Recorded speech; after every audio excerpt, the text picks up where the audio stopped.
George, a lot of the players nowadays think that they use a lot of wrist on their shot because that's what they see on TV, they think. Yes.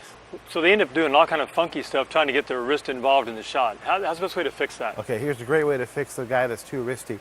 First of all, if you kind of look at my racket, if you make that player, if he's a swatter, Right. if you make that player choke up like this, that's going to have this effect. So it'll at least give them some feedback that, man, I'm slapping that wrist through. So that's one technique. We're going to try that one. So first, Ryan, what I'd like for you to show us is just a couple of little wristy forehands, something that's really too wristy, so we can see what that's like.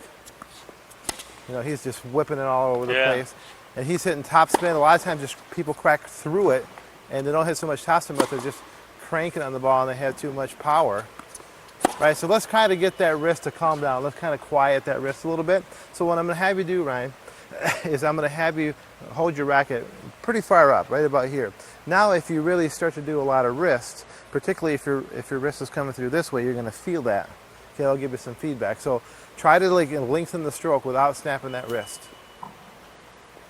All right, miles quieter already, right?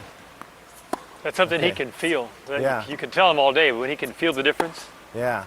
Okay, really now good. there's a kind of a sister technique for this one as well. And Ryan, what I'm going to have you do here is I'm actually going to have you place the ball between your forearm, okay, and here. And now that ball should release after the fact, not before. If you come back and you start doing it now, it's going to release. So it's going to be a little awkward at first, but we'll kind of trap it right here. That ball should come out, but not until after you make contact.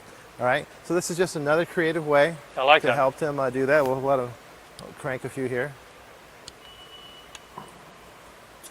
Bam.